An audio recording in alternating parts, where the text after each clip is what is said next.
Halo guys, balik lagi dalam channel gua.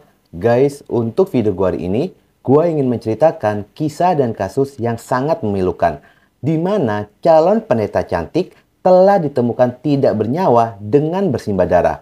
Namun pada akhirnya, polisi pun dapat memecahkan kasus pembunuhan ini. Berawal adanya jejak sepatu, dari sanalah terungkap sosok pelaku yang tega melakukan perbuatan keji tersebut. Bagaimana kisahnya? Yuk kita simak videonya.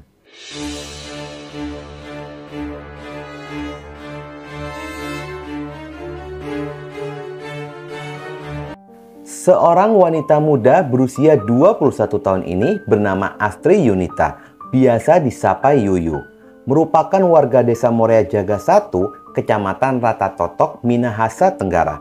Sosok wanita cantik ini dikenal di lingkungannya sebagai sosok yang pemalu, baik, ringan tangan tanpa pamrih, dan sangat aktif dalam kegiatan rohani. Gadis cantik ini seorang mahasiswi semester akhir di Sekolah Tinggi Teologi Praketos Tomohon. Dia yang selalu membunyikan lonceng atau bel jika waktu makan telah tiba. Selain itu pun, dia sangat aktif di dapur membantu menyajikan makanan bergizi di asrama dan dikenal sebagai koki yang handal. Astri telah dijadwalkan akan lulus pada bulan Mei 2015 dan akan menjadi seorang pendeta. Namun harapannya menjadi seorang pendeta pun harus kandas dan membuat semua orang yang mengenalnya merasakan kehilangan sosoknya. Tepatnya pada hari Rabu, tanggal 4 Februari 2015, sekitar pada jam 7 pagi. Ketika ada seorang warga menemukan seorang wanita tergeletak tidak bernyawa dengan bersimbah darah di sebuah gazebo Bukit Inspirasi Tomohon. Warga yang terkejut dengan temuannya itu segera melaporkannya kepada pihak kepolisian. Pihak kepolisian pun segera menanggapi laporan dengan datang ke lokasi untuk melakukan penyelidikan dan evakuasi. Pada saat proses evakuasi, di mana tubuh korban ditemukan, banyaknya tikaman sajam yang membuat korban pun kehilangan banyak darah. Polisi pun segera melakukan evakuasi dan membawanya ke Rumah Sakit Bethesda Tomohon. Namun akhirnya tubuh korban pun dipindahkan ke Rumah Sakit Kandau guna pemeriksaan lebih lanjut. Setibanya di sana, tubuh korban pun dapat segera diketahui identitasnya sebagai Astri Yunita, yang dimana lokasi itu pun tidak jauh dari tempat korban berkuliah.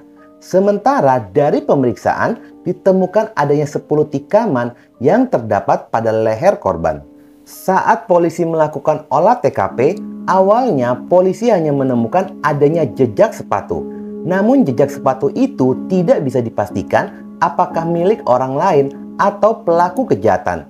Serta polisi pun menemukan adanya laptop dan ponsel milik korban. Polisi pun mengaku sempat kesulitan untuk mengkerucutkan pelaku kejahatan lantaran minimnya petunjuk pada saat itu.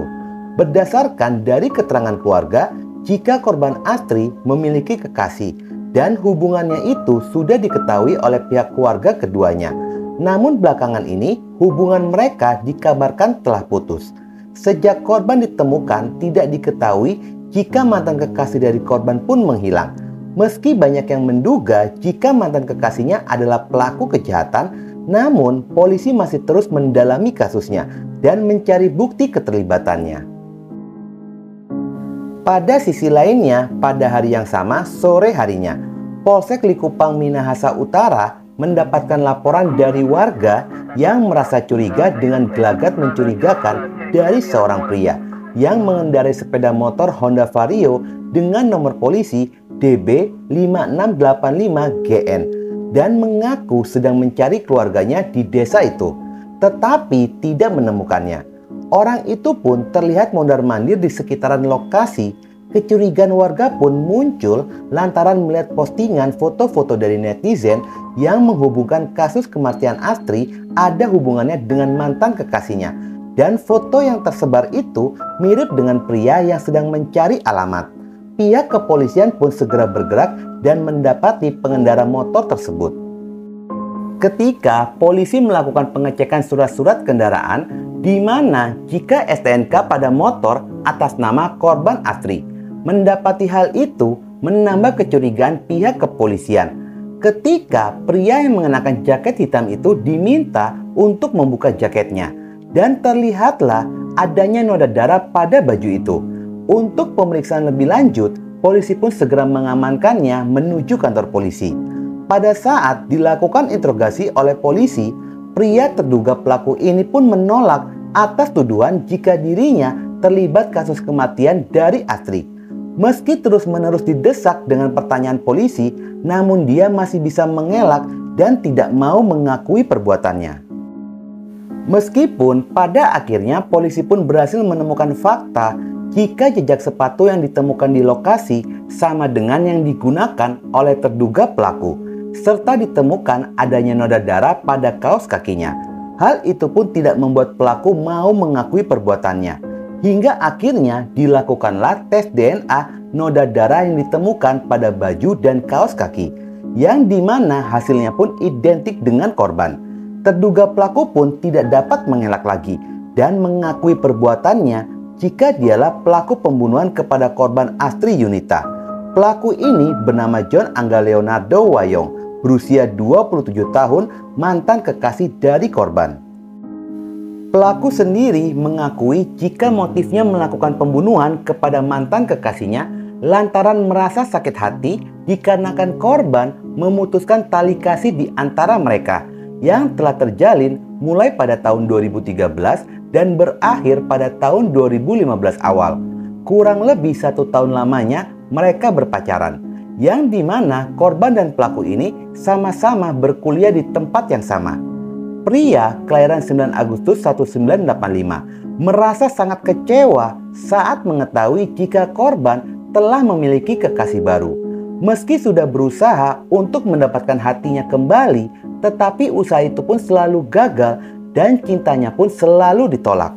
Rasa cemburu dan patah hati itulah yang mendorongnya untuk melakukan pembunuhan kepada mantan kekasihnya.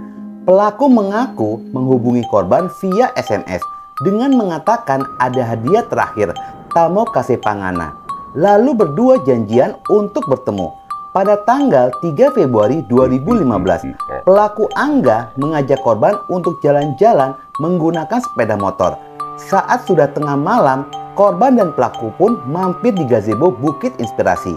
Korban duduk duluan di gazebo, sementara pelaku memarkirkan motor lalu membawa tas yang berisikan laptop dan segera menghampiri korban dan duduk di sampingnya.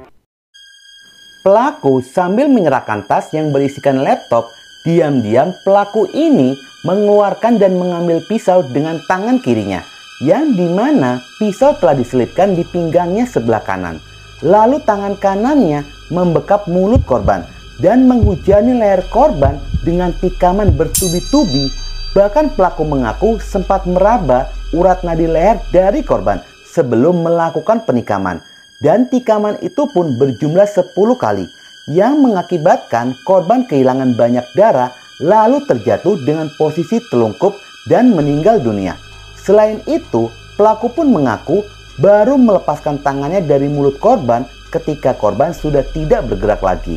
Di dalam pengakuannya, ketika menyaksikan korban sudah tidak bernyawa, dia pun sempat berpikir untuk melakukan bundir menggunakan pisau yang digunakan untuk membunuh korban. Namun pada akhirnya hal itu pun urung dilakukan. Setelahnya, pelaku pun segera melarikan diri. Ibu dari korban sempat menangis histeris ketika melihat di mana lokasi tubuh anak tercintanya dihabisi oleh mantan kekasihnya. Pihak keluarga pun sangat merasa marah dan kecewa, lantaran ketika masih menjalani hubungan dengan korban, keluarga korban selalu bersikap baik, bahkan memperlakukannya dengan istimewa.